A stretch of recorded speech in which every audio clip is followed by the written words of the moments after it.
I felt like I was walking on air when Veronica said yes. After 3 years together, I knew she was it.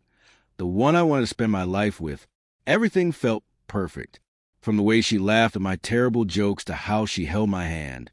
When we walked side by side, life just made sense with her. I couldn't picture a future without her in it. We dove into wedding plans right away. Veronica took the reins on most of the details, and I let her.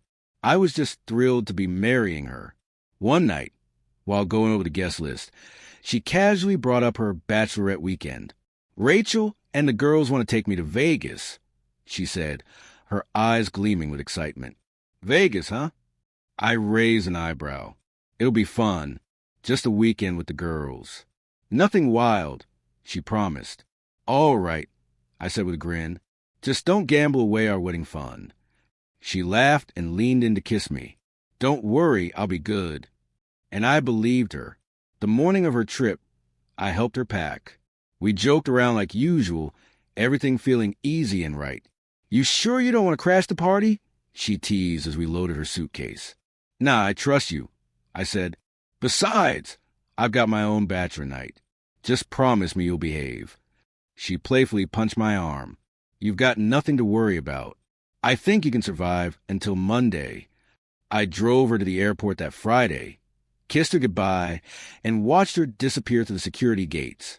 I had no idea that would be the last time I'd see her without the sharp sting of betrayal rising in my chest. That first night, I texted her a simple goodnight. She responded with a short, "Good night, love, miss you already." I had my bachelor party that same evening. Just a laid-back hangout at a Nani's place with a few close friends. We grabbed some pizza, cracked open a few beers, and shared old stories. Nothing crazy. It was quiet, comfortable, the kind of night that felt like home. I ended the evening feeling grounded, even more certain about taking this next step. But as the weekend went on, things changed. Veronica's replies started trickling in slower and shorter. Calls went unanswered with texts hours later saying she was busy. I brushed it off, telling myself she was just caught up in the Vegas chaos. But still, a pit started forming in my stomach. Then late Sunday night, my phone buzzed.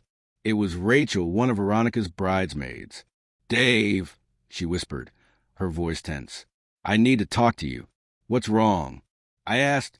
"Is everything okay?" "Not really. Something happened. I don't know how to say this, but Veronica cheated on you." I felt the breath leave my body. "That can't be true," I said. "I saw it happen," Rachel replied. "She met two guys at a club. They were drinking, dancing. One thing led to another. I tried to stop her, but she wouldn't listen. Silence. I couldn't speak. Couldn't even think. "I'm sorry," Rachel said. "I just thought you should know." I ended the call, my hands trembling, my mind racing back over the weekend. Every unanswered call, every excuse. Suddenly, it all made sense. The next morning, I couldn't hold it in. I called her. After a few rings, she picked up, her voice groggy. "Hey, Dave, it's early. What's up?" "We need to talk." "Talk about what?" she asked, still sounding casual.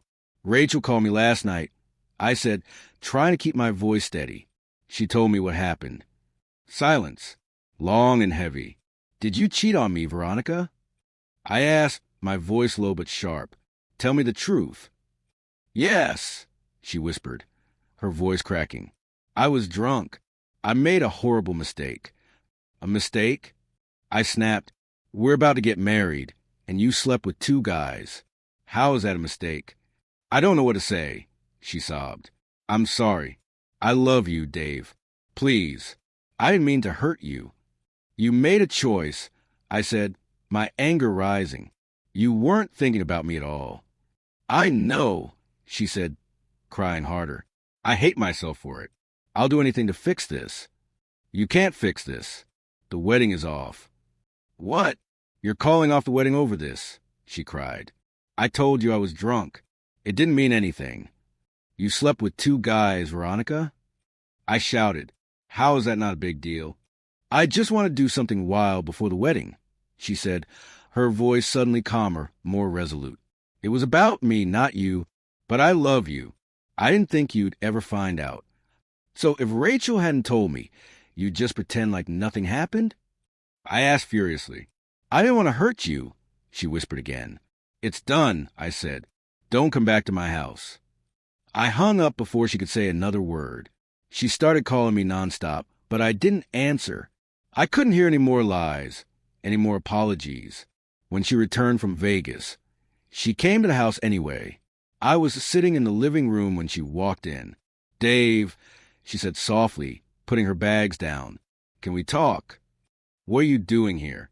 I told you not to come.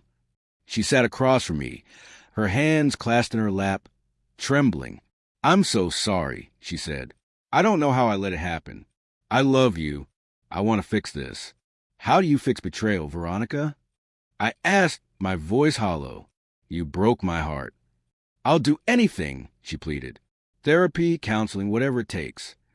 There's nothing you can do, I said flatly. The trust is gone. That's something we can't get back. She broke down crying, but I didn't move. I just sat there numb.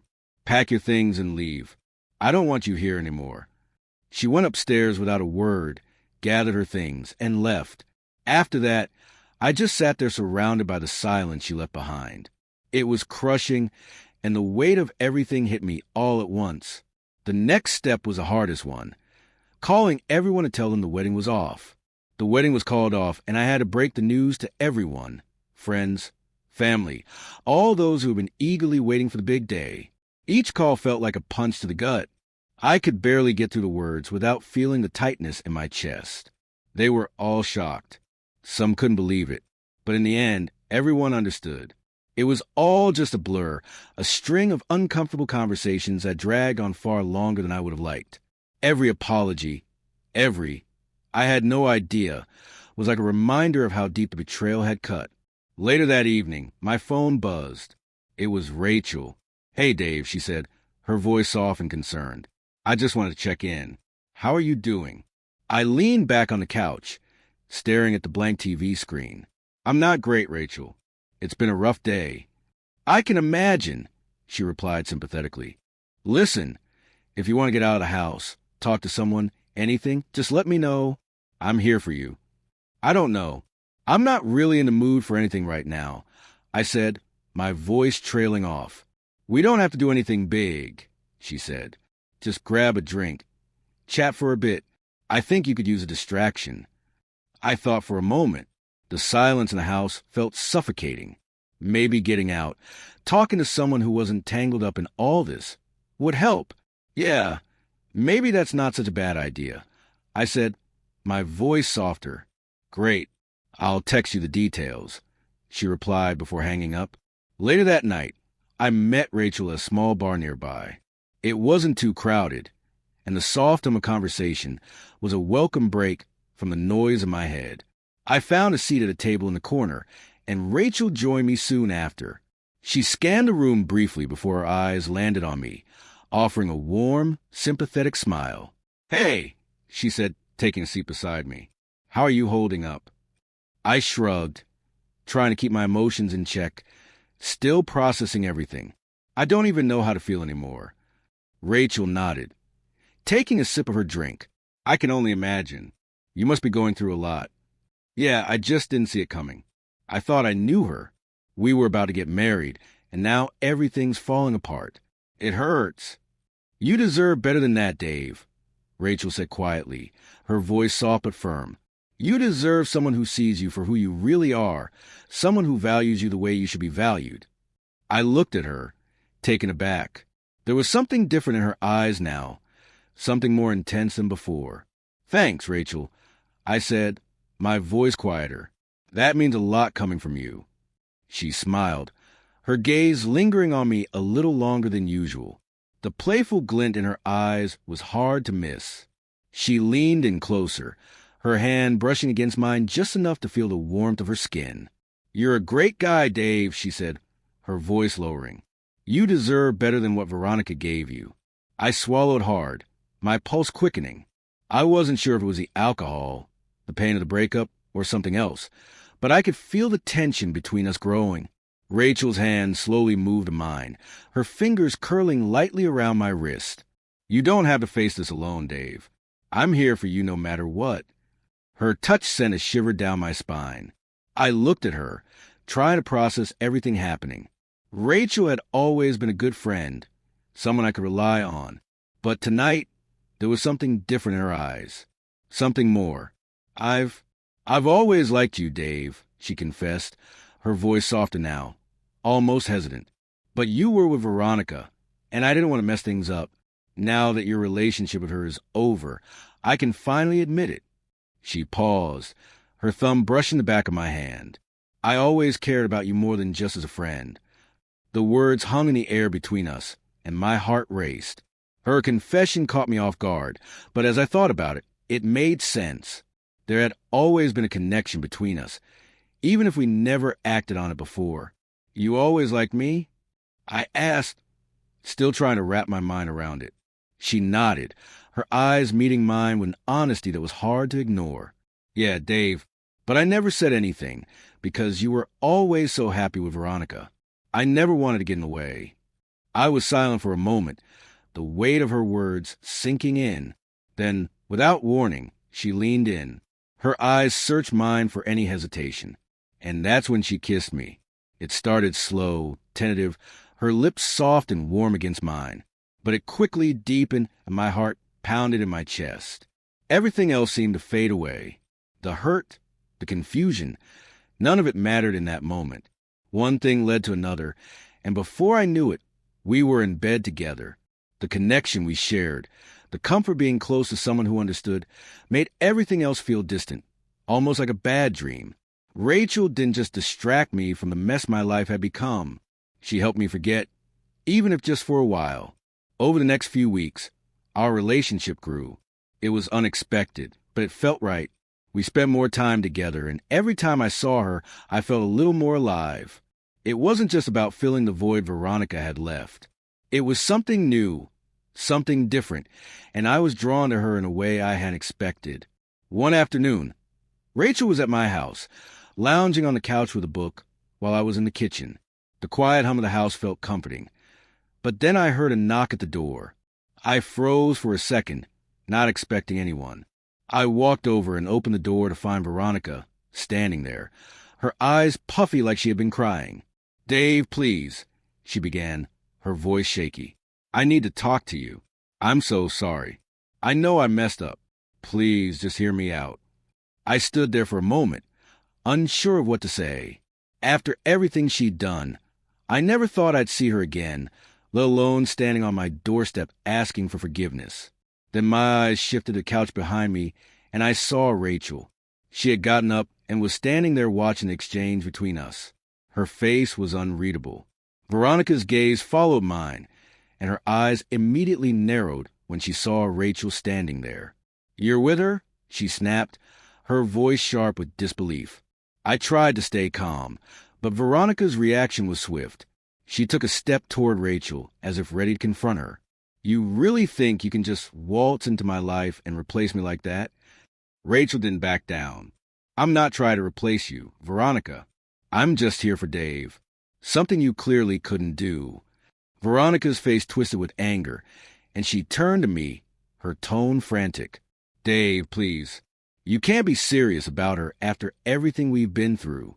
Don't let her turn you against me. I love you. I made a mistake. I'll do whatever it takes to make it right." I didn't know what to say. Part of me still felt remnants of the love I once had for her, but it was fading fast, replaced by the anger and hurt she caused. And then there was Rachel, who had been my supporter through it all.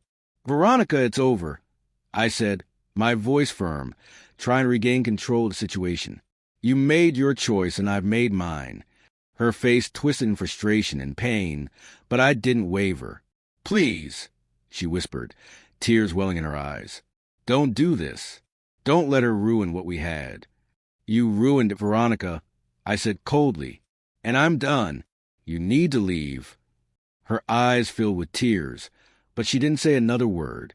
She just turned and walked out, slamming the door behind her. In the weeks that followed, life began to settle into a new rhythm. Veronica's place in my life was over, and it felt like a door had slammed shut on that chapter. Rachel and I grew even closer, and we both knew we wanted something different, something far away from the past we had left behind. We decided to move to a new city, somewhere where no one knew us, where we could start fresh, far from the weight of memories that had burdened us. It was a leap, but it felt right. Together, we built something new. I never spoke to Veronica again. Her calls and messages went unanswered. With each passing day, the anger and hurt I'd once felt faded into background, replaced by a sense of peace I hadn't known in a long time. Rachel and I started a new life, one full of promise and hope. And while the past would always be a part of me, I finally felt free to move forward.